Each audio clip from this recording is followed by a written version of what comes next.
Que Dieu vous bénisse tous dans ce lieu dans lequel nous nous réunissons, dans lequel nous nous édifions. La Bible dit qu'ils se réunissèrent tous en un même lieu. Ils étaient tous ensemble assidus au temple et dans les maisons. Acte 2, 38 à 42. Amen. Amen. Alléluia. C'est ce que nous faisons ensemble. Nous vivons des moments forts, des moments de prière. Et voilà, ce message aux auditeurs qui nous écoutent, vraiment de leur donner le conseil de ne pas rester terré, cloîtré dans un coin, tout seul, mais d'aller à la rencontre des frères et sœurs, c'est important. Amen. Amen. Alléluia. Parce que nous sommes un corps, nous sommes ensemble, nous sommes l'épouse, l'église du Seigneur. Alléluia. Amen, mes frères. Amen. Amen. Donc, vraiment, c'est important de se réunir, d'être ensemble, tous en un même lieu. Alléluia. Et à ce sujet, je voulais aujourd'hui vous partager quelque chose. Donc, le sujet d'aujourd'hui est un sujet qui m'a percuté. Je vous l'avoue, franchement, c'est être imitateur. Attention, parce que là, je ne parle pas d'une imitation fictive, hein, d'un acteur, d'un comédien, mais quelque chose de très fort, quelque chose de très puissant. Parce que, vous savez, en tant qu'enfant de Dieu, nous avons reçu le pouvoir. Amen. Nous avons partagé la dernière fois, nous avons reçu la parole de Dieu. Alléluia. Amen. Et j'aimerais que tout le monde parle selon ce que l'Esprit dit de dire ou de faire ici, vraiment dans la liberté du Saint-Esprit. Amen. Vraiment, parce que c'est vraiment l'église du Saint-Esprit. Amen. C'est vraiment, voilà, nous sommes le corps de Christ ensemble. Alors, je disais que ce passage m'a vraiment consterné par un moment. Donc, c'est 1 Corinthiens chapitre 11. Alors, vraiment, ce passage-là, quand je l'ai lu, j'ai dit waouh, j'ai dit c'est extraordinaire. Alors, pour ceux qui ne sont pas encore chrétiens, voilà, il n'y a pas de fardeau négatif quand on est chrétien, mais c'est du positif. Je répète, c'est du positif. Ça veut dire que ça enrichit notre vie, c'est de la joie, c'est vraiment magnifique de suivre Christ, quoi. C'est loin de l'image voilà, qu'on veut donner qui est négative. Alors, 1 Corinthiens 11, 1, qui dit « Soyez mes imitateurs, comme je le suis moi-même de Christ. » Waouh. Alors je dis « Moi, attends, moi je suis un être humain. » Et là, du coup, quand je lis ce passage-là, je vois la vie du Christ, je vois tout ce qu'il a accompli, je vois tout ce qu'il a fait. Et je me dis, mais c'est complètement extraordinaire ce passage-là parce que il faut vraiment qu'on soit à la hauteur. Amen. Amen, mes frères et sœurs. Amen. Amen, parce que c'est écrit là qu'on doit être des imitateurs. Bon, l'apôtre du Seigneur a dit qu'on devait être des imitateurs à ce moment-là parce qu'il y avait des gens qui étaient réunis et ils disaient, comme je le suis moi-même de Christ. Alors, est-ce que nous sommes imitateurs? C'est la question que nous devons tous nous poser. Est-ce que nous voulons ressembler au Christ? Est-ce que nous voulons être semblables à lui?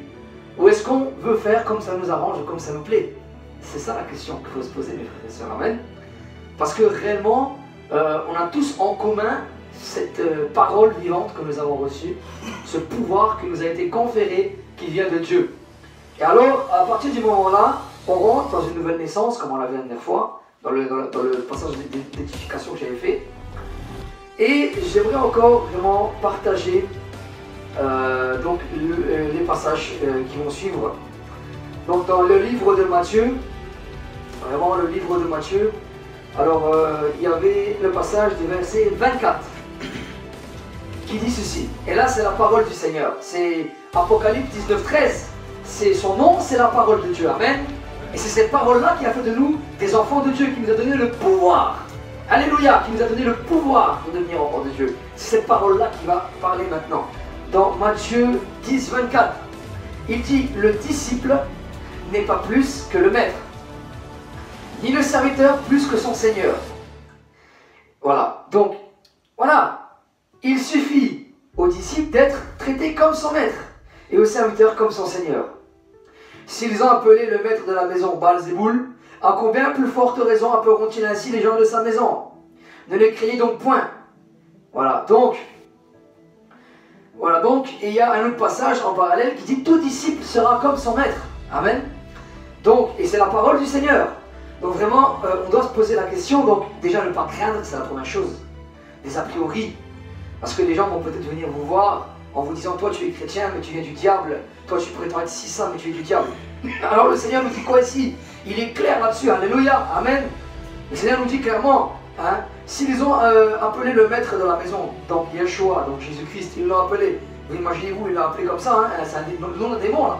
Belzéboul, à plus forte raison, ils appelleront ainsi les gens de sa maison. Nous qui sommes croyants, nous qui sommes chrétiens. Donc, pourquoi est-ce qu'ils l'ont appelé comme ça? Pourquoi est-ce qu'ils l'ont appelé comme ça déjà? C'est ça qu'il faut se poser comme question. Pourquoi, qu'est-ce qui s'est passé pour qu'il le nomme de ce titre-là? C'est un titre terrible quand même. Voilà, c'est tout. Parce que simplement, Yeshua donc a fait des miracles. Amen.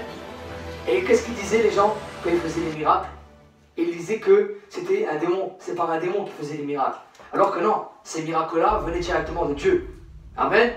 Donc, si un jour on va vous dire oui, vous faites des miracles, c'est de la magie, ou si on vous dit que c'est des miracles, mais que c'est un démon, voilà, voilà. C'est la parole du Seigneur qui s'accomplit ici. Amen. Amen. Donc, nous ne devons pas craindre ces choses-là en tant que disciples. Nous ne devons pas craindre ces choses-là. Alors, nous avons regardé encore dans Luc chapitre 10, un peu plus loin. Vraiment, c'est ces passages d'édification que je voulais partager, même à ceux qui sont nouveaux dans la foi, à ceux qui regarderaient les auditeurs qui sont nouveaux dans la foi et qui veulent venir au Christ. N'ayez pas peur, n'ayez pas de crainte. Hein, n'ayez pas de crainte. Jean 14, le Christ dit que votre cœur ne se trouble point. Croyez en Dieu et croyez en moi, dit le Seigneur. Hein. Il y a plusieurs demeures dans la maison du Créateur, mais voilà, lui vous prépare une place. Donc vous ne devez pas craindre. Hein, amen. Venez au Seigneur vraiment et vous allez voir que ce qu'il enseigne, c'est magnifique, c'est incroyable. C'est notre maître. Hein. Alors là, ici, nous avons vu le disciple n'est pas plus que le maître. Hein. Le serviteur plus que son Seigneur. On l'a vu dans le verset 24, on va aller dans le Luc 10 après. Donc le disciple, en mots, en littérature, c'est mataites. Ça veut dire l'élève. L'élève. Donc nous, notre maître, c'est Yeshua, et nous on est des élèves. On est des élèves de Yeshua. On est des élèves de Jésus. Donc, si on est des élèves de Jésus, on va devoir écouter ce qu'il nous dit. On va devoir être comme des bons élèves, hein, et l'imiter dans ce qu'il dit. Parce que, vous voyez, Christ, à plusieurs reprises, quand il est venu, il a enseigné, n'est-ce pas? Et ça, c'est l'évangile. C'est pourquoi, auditeurs, vous qui écoutez ce message, vous devez suivre l'évangile, vous devez lire l'évangile, c'est très important. C'est vraiment très important. En tant que disciple, en tant qu'élève. Et nous avons un maître, ce maître-là, hein, c'est le pasteur de nos âmes, c'est Yeshua, c'est Jésus-Christ. Amen. Et nous avons tous ce maître-là. Nous avons tous ce maître-là. Amen. Amen. Ça, c'est très important, vraiment. Alors, nous allons prendre Luc 10. Voilà, nous sommes mataites, nous sommes élèves du Seigneur. Vraiment, si quelqu'un a une inspiration, un passage qui aimerait parler ou partager pour les auditeurs, il ne faut pas hésiter vraiment. Il ne faut vraiment pas hésiter, vous levez, vous voulez dire quelque chose, vous voulez même prendre le micro, parler, n'hésitez pas. C'est important, voilà. Donc, Luc 10. Après cela, le Seigneur désigna encore 70 autres disciples. Et il les envoya deux à deux devant lui dans toutes les villes et dans les lieux où lui-même devait aller. Waouh! Alors là, ça veut dire quoi? Ça veut dire qu'on devient représentant du royaume de Dieu. On devient ambassadeur de Christ, à la gloire de Dieu le Père. On devient des ministres du royaume. Alléluia. Amen. C'est ce que là, il nous fait comprendre ici le Seigneur, quand il a choisi ses mataites, quand il a choisi ses disciples. Donc, il les a envoyés deux par deux. Waouh! C'était incroyable dans les villes. Et ici, il dit quoi plus loin dans le verset 2? Il leur dit, la moisson est grande, mais il y a peu d'ouvriers. Voilà. Et il dit, priez donc que voilà, le maître de la moisson envoie des ouvriers dans sa moisson. Voilà. Il dit, partez, voici je vous envoie, comme des agneaux au milieu des loups. Ne portez ni bourse, ni sac, ni souliers, ne saluez personne en chemin. Dites d'abord que la paix soit sous cette maison. Alors, on arrête là. Alors là, ce qu'il dit, c'est vraiment marquant quand même que j'ai lu ce passage-là. Je me dis, mais waouh! Parce que là, il est dit, voici je vous envoie comme des agneaux au milieu des loups. Ne portez ni bourse, ni sac, ni souliers. C'est-à-dire que là, ils n'avaient rien. Quand ils sont partis, ils n'avaient rien. Ils n'avaient pas 1 million en banque, ils n'avaient rien du tout. Ni sac, ni souliers, ni bourse. Ah, je ne sais pas si on se rend compte vraiment de ça, la foi qu'ils avaient. C'était une foi énormément, vraiment, ça c'est des exemples. Gloire à Dieu, nos conducteurs de la parole, c'est des exemples. Et on voit ici que là, nos conducteurs, nous qui sommes maîtresses, nous qui sommes élèves, on voit le maître là, il les a envoyés, ils n'avaient ni bourse, ni sac. Hein? Et il y en a, ils se plaignent, oh moi j'ai pas de don, oh il faut que je fasse un appel au don. Ici, ils n'avaient rien. Frères et sœurs, ils n'avaient rien.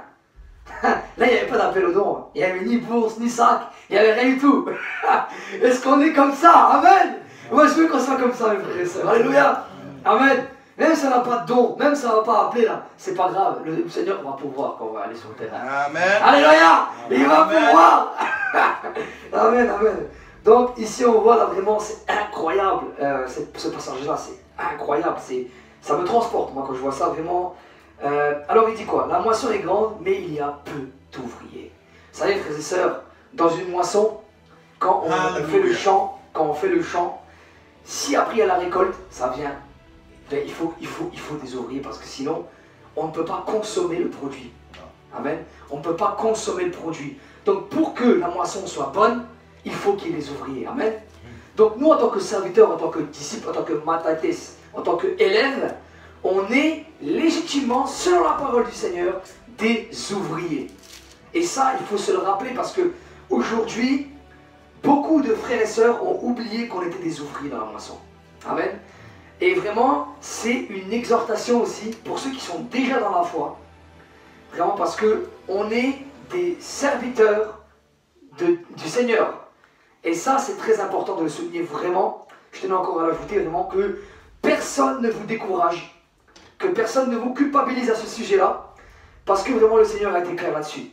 On va voir Luc chapitre 8 verset 1, un peu avant, donc avant qu'il envoie, voilà, on va voir ce qui se passe, et on va voir si les paroles de l'apôtre sont vraies, si elles sont confirmées ou pas. Alors, Luc 8, on va lire Luc 8. On va voir Luc 8. Verset. On va juste mettre. Alors, le verset 1, qui nous dit ceci. Jésus allait, Yeshua, alléluia, allait de ville en ville et de village en village, prêchant et annonçant la bonne nouvelle du royaume de Dieu. Amen. Amen. Oh, alléluia. Et les 12 étaient auprès de lui. Hein? Waouh, ça c'est extraordinaire. Vous voyez comment c'était magnifique à l'époque. Et là, voilà le ministère. Hein? Ils allaient comme ça, ils avaient rien. Et ils allaient, mes frères et sœurs. Alléluia. Donc on voit ici que Jésus allait de ville en ville et de village en village. Et il prêchait, il annonçait la bonne nouvelle du royaume de Dieu. Et nous voyons ici que, tout à l'heure, on a lu 1 Corinthiens. Hein? On a lu 1 Corinthiens dans le verset 11, le chapitre 11, le verset 1. L'apôtre du Seigneur a eu raison. Alléluia. Amen. Il a eu raison. Il dit, soyez mes imitateurs, comme je le suis moi-même de Christ. Alors vraiment, l'exhortation, le message que je veux donner aujourd'hui aux auditeurs qui nous écoutent, peut-être vous êtes nouveaux. Alors, si vous êtes nouveaux dans la foi, vraiment le Seigneur a dit, dans Marc 16, je vais prendre le passage, hein. Dans Marc 16, il a dit, premièrement, alors, il a dit ceci, celui qui croira et qui sera baptisé sera sauvé. Amen. Mais celui qui ne croira pas, il sera condamné. Donc, ça c'est l'engagement d'une bonne conscience devant Dieu. Quand on devient élève, on obéit au maître et on s'engage dans la conversion de l'eau du baptême. Amen. Amen, frères et sœurs. Amen, c'est normal. Donc, et juste avant, il est dit, allez par tout le monde et prêchez la bonne nouvelle. Amen. Donc, ça se confirme. Ça se confirme. Donc, si on est des maïtaïtes, des élèves du Seigneur, nous devons, par la suite, je dis bien, une fois qu'on s'est engagé, qu'on a compris la parole, qu'on a assimilé les choses de Dieu, nous devons, par nature et par obéissance, amen, au Seigneur, à notre Maître, annoncer la bonne nouvelle que Jésus sauve le monde. Yeshua, ça veut dire Dieu sauve. Dieu est sauveur. Et il vient sauver le monde au travers du Messie. Amen. Il était en lui, ne faisant que un avec lui, il est venu réconcilier le monde avec lui-même. Amen. Donc vraiment, c'est très important. Et voilà l'exhortation que je voulais faire. Alors on va revenir sur nos pas dans Luc 10. Voilà, pour continuer l'exhortation. Et voir vraiment ce que dit le Seigneur par la suite. La moisson est grande, mais il y a peu d'ouvriers. Priez donc, hein, et le maître de la moisson, d'envoyer des ouvriers. Alors là, il y a un S. Hein. Amen. Il y a un S, hein, des ouvriers. Donc il y en a plusieurs. Hein. Donc dans la moisson. Alors, nous sommes ces ouvriers. Amen. Alléluia. Nous sommes ces ouvriers, nous qui croyons, nous qui avons la foi en notre Seigneur. Amen. Alors, il est dit ceci. Nous allons lire un peu plus loin. Prie donc le maître de la moisson d'envoyer des ouvriers dans la moisson. Partez. Voici, je vous envoie comme des agneaux au milieu des loups. Ne portez ni bourse, ni sac, ni souliers, et ne saluez personne en chemin. Dans quelques maisons que vous entriez, dites d'abord que la paix soit sur cette maison. Et s'il se trouve là un enfant de paix, votre paix reposera sur lui. Sinon, elle reviendra à vous. Demeurez dans cette maison-là, mangez, buvant ce qu'on vous donnera. Car l'ouvrier mérite son salaire. Amen. Voilà comment on fait. Donc voilà, donc, vous voyez, ils vivaient, ils n'avaient ni bourse, ni sac, on l'a vu tout à l'heure. Hein. Mais quand ils entraient dans une maison, on leur proposait à manger. Ça, c'était l'hospitalité. Hein. À l'époque, ça se faisait beaucoup. Maintenant, vous toquez à une porte, on va vous dire, mais vas-y, tu peux partir. On va vous dire, tu peux y aller. Hein. Tu peux faire demi-tour, tu peux partir. Les gens, malheureusement, sont devenus comme ça aujourd'hui. Pas dans tous les pays, heureusement. Mais dans la plupart, malheureusement, ils ont ce comportement-là, ils n'acceptent pas. Mais cela ne doit pas nous effrayer, nous faire craindre d'annoncer la bonne nouvelle. Amen. Et on doit persévérer, on doit continuer en tant qu'ouvrier dans la moisson, en tant qu'ambassadeur, en tant que représentant du royaume de Dieu. On doit continuer. Alors, il dit quoi ceci? Dans quelques mesures que vous entrerez d'abord, dites d'abord que la paix soit sur vous, cette maison. Si se trouve là un homme de paix, votre paix reposera sur lui, sinon elle reviendra à vous. Demeurez dans cette maison-là, mangez, buvant ce qu'on vous donnera, car l'ouvrier mérite son salaire. N'ayez pas de maison. Alors, qu'est-ce qu'il dit? N'allez pas de maison en maison. Waouh! Alors là, qu'est-ce qu'il dit ensuite? Il faut écouter, c'est la parole du Seigneur. Hein. Et voilà. Bon, je sais qu'il y en a qui vont de maison en maison. Je ne dirai pas le nom, mais il y en a qui vont de maison en maison. Alors on les connaît, hein, on les connaît tous. Voilà. Je ne dirai pas, j'en dirai pas plus. Voilà. Donc, n'allez pas de maison en maison, et dans quelques villes que vous entriez. Là où l'on vous recevra, mangez ce qui vous sera présenté. Guérissez les malades qui s'y trouveront, et dites-leur, le royaume de Dieu s'est approché de vous.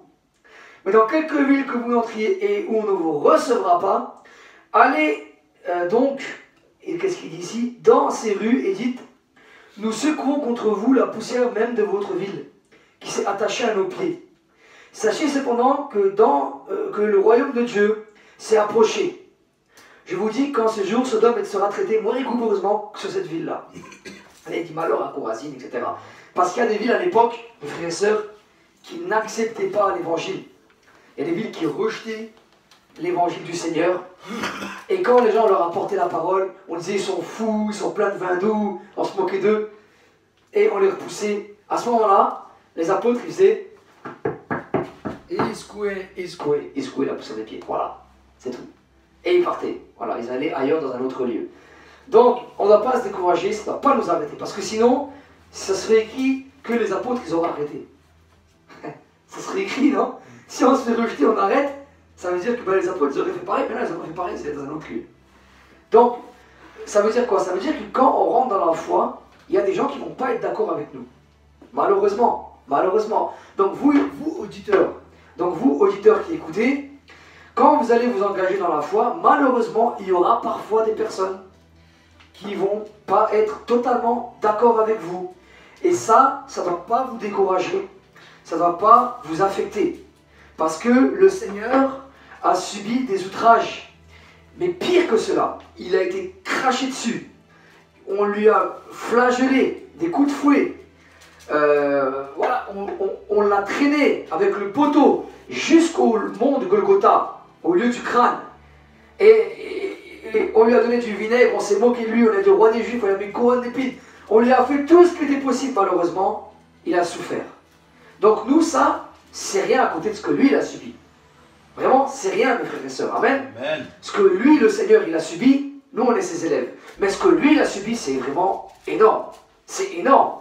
Nous, on ne fera même pas le quart de ce que lui, il a fait.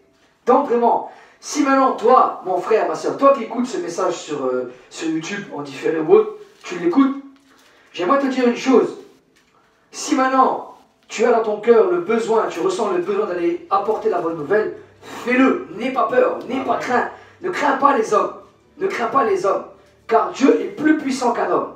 Dieu est plus puissant qu'un homme. Dieu peut te donner la foi, la sagesse, tout ce qui est nécessaire pour que tu annonces l'évangile. Amen. Amen. Il suffit de lui demander. Amen. Il suffit de lui demander, c'est simple. Mais nous, les êtres humains, on complique toujours les choses. Amen. On complique toujours les choses. Alors moi, je voulais vraiment ajouter un songe que j'ai eu du Seigneur. J'avais déjà partagé, hein, mais bon, je le partage encore une fois. Et donc, le Seigneur m'a montré un soldat puissant, debout. Et c'était un soldat fort, il avait une épée, il avait toutes les armes pour combattre. C'était l'image, ce soldat, c'était l'image. Nous, on est des ouvriers, on est des guerriers pour le Seigneur, des soldats.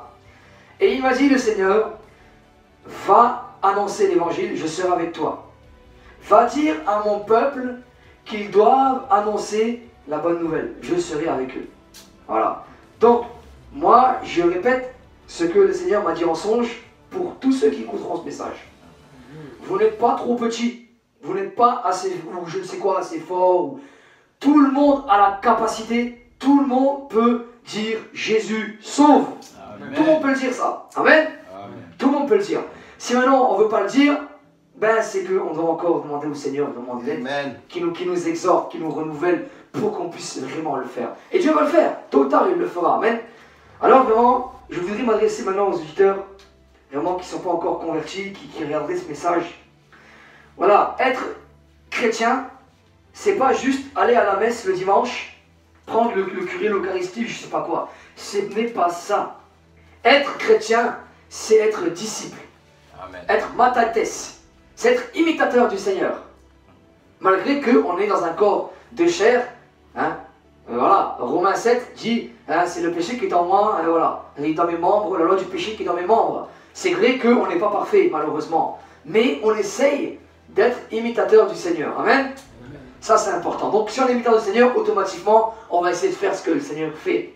Et ce que le Seigneur fait n'est pas pénible, c'est vraiment de la joie, c'est vraiment de la paix, et on est tous là pour le témoigner, on est tous là pour vous le dire, vraiment, c'est uniquement et seulement de la joie d'être avec le Seigneur et d'obéir, d'être imitateur, d'être disciple. Amen. Amen.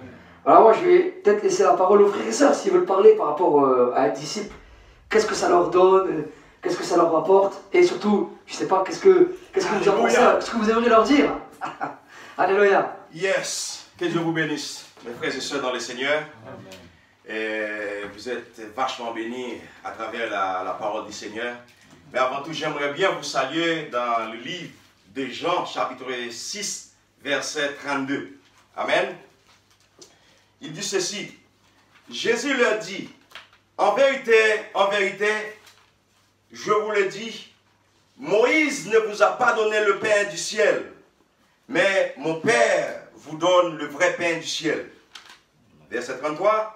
Car le pain de Dieu, c'est celui qui descend du ciel et c'est qui donne la vie au monde.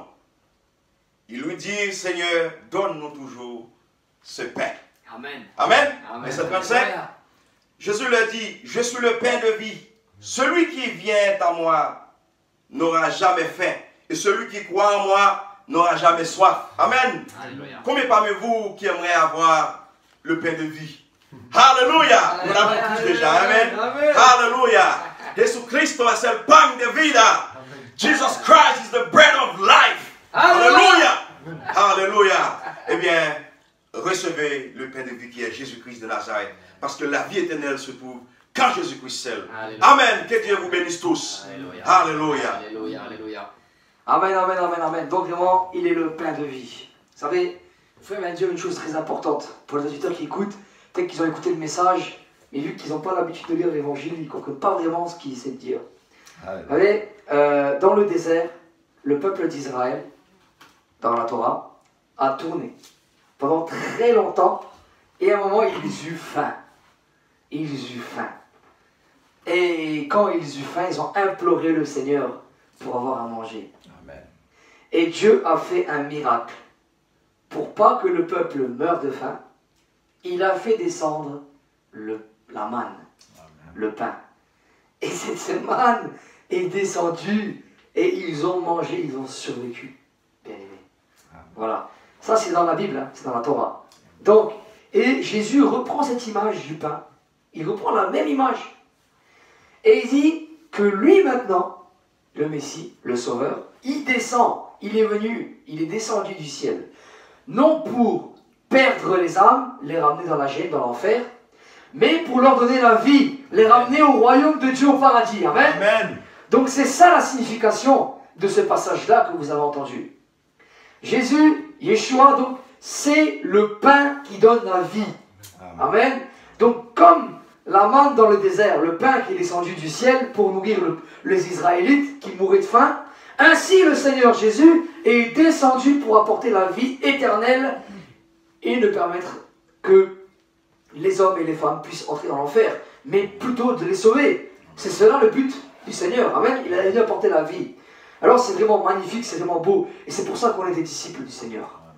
On aime suivre ce sauveur-là qui donne la vie. Et on aime aussi donner la vie à notre tour. Amen. Amen. Ça c'est notre joie. C'est notre but. Vraiment c'est notre quête. C'est apporter cette vie-là que nous-mêmes nous avons reçue du Seigneur. Alléluia. Ça c'est la bonne nouvelle. Ça c'est annoncer la bonne nouvelle. Alléluia. Donc le pain de vie, celui qui descend du ciel. Waouh, c'est magnifique. Alléluia. Après il y a aussi le rocher. Il dit qu'il est les eaux. Qu'il est de l'eau vive. Donc, et à Mériba, les eaux de Mériba, on sait très bien que Moshe et Moïse, il est venu sur le rocher. Et comme le peuple mourait de soif, Dieu a ordonné à Moïse de taper sur le rocher.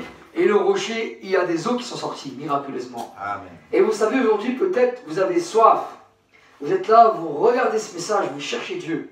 J'aimerais vous dire que Jésus, c'est le rocher qui vous fait encore la vie. Il vous donne la vie. Il vous donne la vie. Il vous donne encore la vie. Il vous donne cette eau vive là, cette parole.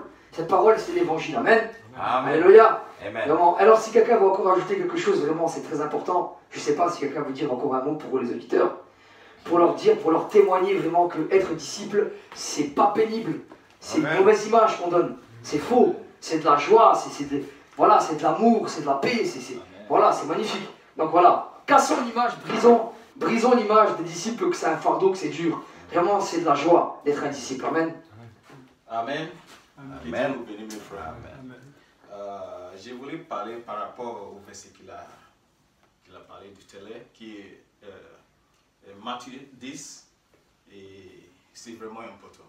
Amen. Parce que quand on lit ce verset, on voit que Jésus a ajouté 72 disciples pour aller prêcher la bonne nouvelle. Amen. La Bible nous dit que Jésus est venu pour les malades.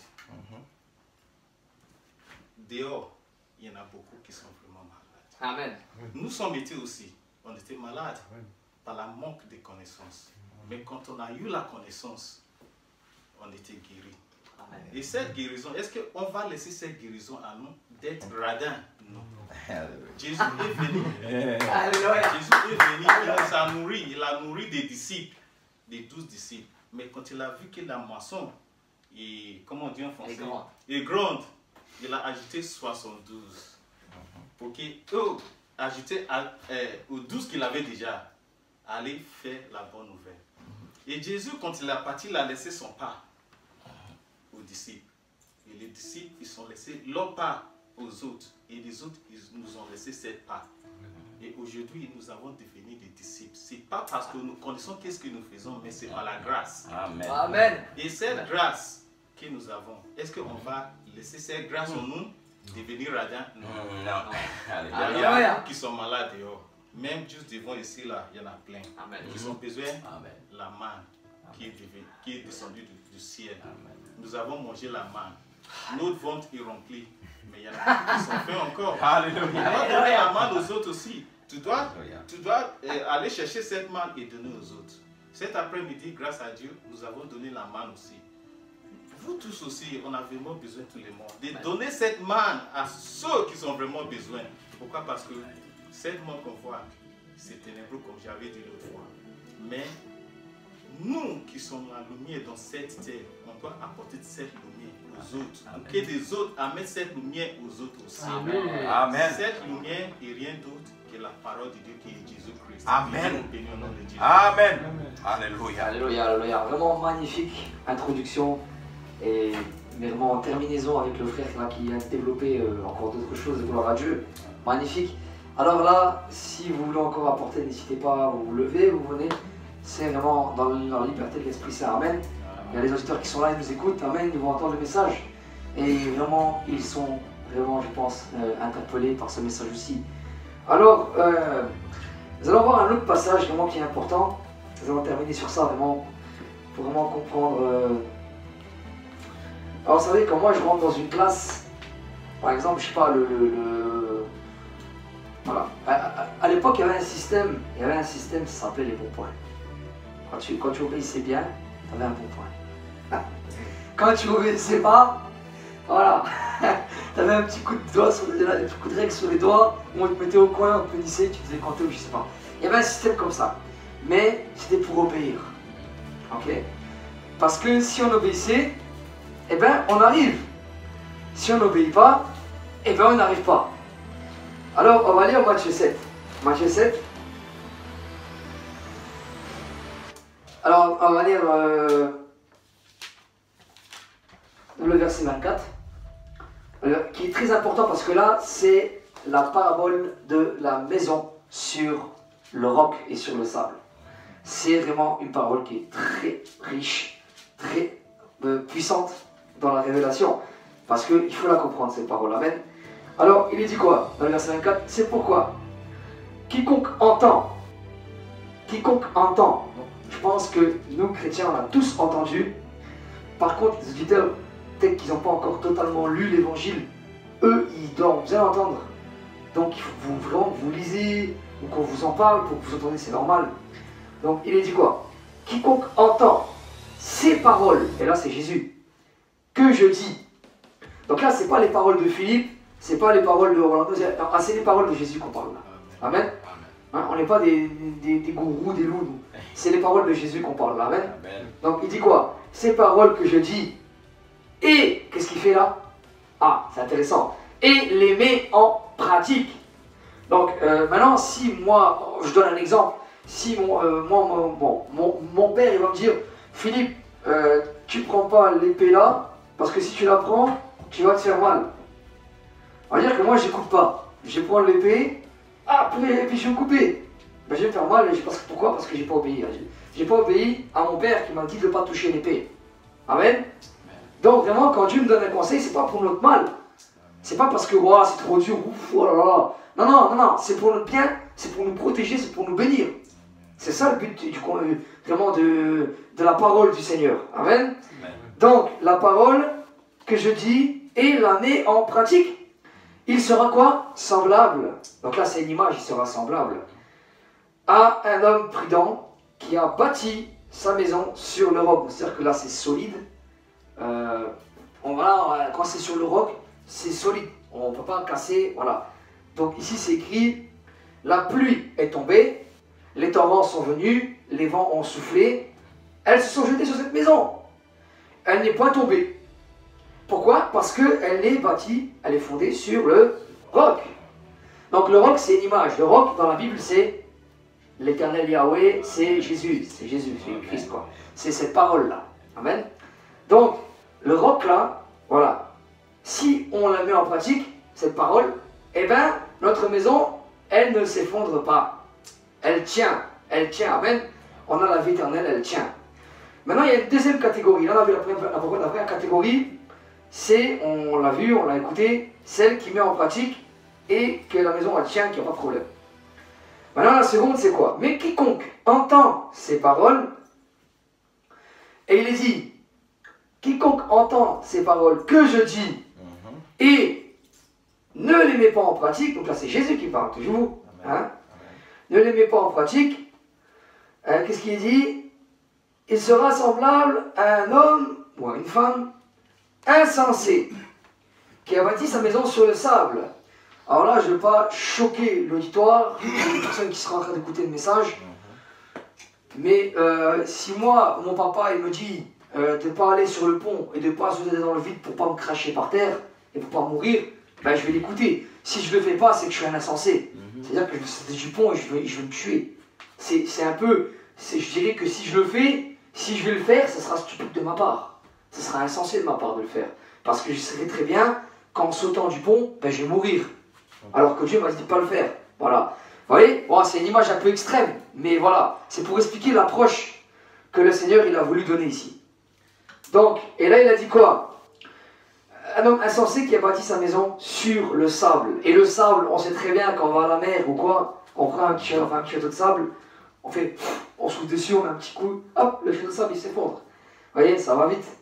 Eh bien, si on n'obéit pas à la parole du Seigneur dans notre vie, ça fait ça. Notre vie, elle s'effondre. Et il dit, la pluie est tombée, les torrents sont venus, les vents ont soufflé, et on bâtit cette maison. Elle est tombée et la ruine a été grande. Voilà. Après Jésus acheva ce discours, la foule fut frappée de sa doctrine, car il enseignait comme ayant autorité, et non pas comme les scribes. Donc voilà, donc on lit quoi ici? Que cette maison-là, cette vie qu'on a, amen, on doit la bâtir sur la parole de Jésus. Amen. C'est ça être disciple. Être disciple, c'est bâtir le fondement de sa vie sur la parole de Jésus. Amen. Amen. Si maintenant on vous dit, non, non, Jésus il a dit ça, mais il faut faire autrement, hein. On peut faire comme on veut. C'est pas vrai. C'est que vous êtes en train de bâtir votre maison sur le sable. Amen. Amen. Amen. Parce que la maison, il faut la bâtir sur le roc. Sur le roc. Et le roc, il tient. Le roc, il ne casse pas. Amen. Frères et sœurs, vraiment, si vous voulez encore apporter un message pour les auditeurs, pour l'auditoire qui écouterait, vraiment pour leur dire que être disciple, c'est de la joie, c'est de l'amour, c'est un épanouissement, une découverte, une aventure avec le Seigneur qu'on a, qui est très belle, une aventure magnifique, que nous avons d'annoncer ces paroles, que vraiment elle nous rend libres, elle nous sauve, elle nous libère du péché et de la mort. Amen. Elle nous donne la vie éternelle. Cette parole est vivante, mais bien aimée. Alors voilà, qui sait que voudrait vraiment ajouter encore un message? Quelqu'un peut-être? Personne? Bon, personne, toi peut-être? Non, non, personne.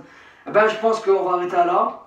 Voilà, mais je disais juste que la maison qu'on a, c'est notre vie. C'est un symbole, c'est une image. Dans le livre des Proverbes, il est dit que la maison, c'est la vie qu'on a. C'est notre vie, ça symbolise notre vie. Et notre vie, elle doit être bien gardée, bien solide avec le Christ. Dans sa parole, dans l'obéissance. Et je parle pour moi le premier. 1 Corinthiens 11, on a lu, l'apôtre a dit, soyez mes imitateurs, comme je le suis moi-même de Christ.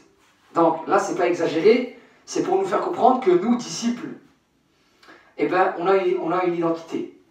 On a une identité d'enfant de Dieu, et on doit ressembler à celui qui nous a rachetés, à celui qui nous a sauvés. Amen. Alors, frères et sœurs, je vous exhorte tous, et en particulier pour ceux qui ne sont pas encore venus au Seigneur, qui écouteraient ce message, vraiment, ce n'est pas une prison de venir à Jésus, de venir à Yeshua, ce n'est pas une prison. Enlevez l'image des religions des hommes qui ont mis cette fausse image-là d'un père fouettard, d'une personne qui enferme les gens. Voilà, non, non, on n'est pas dans un couvent, machin, avec des enfermés, non, non, non. C'est pas ça être avec le Seigneur. Être avec le Seigneur, c'est la liberté, c'est l'amour, c'est la paix, c'est aimer son prochain comme soi-même. C'est ça, être avec le Seigneur. Amen. Amen. Et réellement, n'ayez pas peur. N'ayez pas peur. Vraiment, engagez-vous avec le Seigneur dans les eaux du baptême, comme il est dit dans Acte 38. Hein, que chacun de vous soit baptisé au nom de Jésus-Christ pour le pardon de vos péchés. Et vous recevrez le don du Saint-Esprit. Demandez le Saint-Esprit. Vraiment, c'est important. Voilà, lisez la Bible. Si vraiment vous voulez procurer une Bible, n'hésitez pas à m'envoyer un commentaire en privé ou autre. Voilà, on vous répondra. Et voilà, on vous procurera une Bible, il n'y a pas de problème. Un petit évangile ou ce que vous voulez, des questions ou autres, n'hésitez pas. Voilà, bientôt. Et une dernière parole, peut-être que vous aimeriez ajouter, mes frères et sœurs, peut-être, un dernier mot. Même pas, non? Bon. Ben voilà, ben que Dieu vous garde et puis ben à bientôt. Soyez bénis.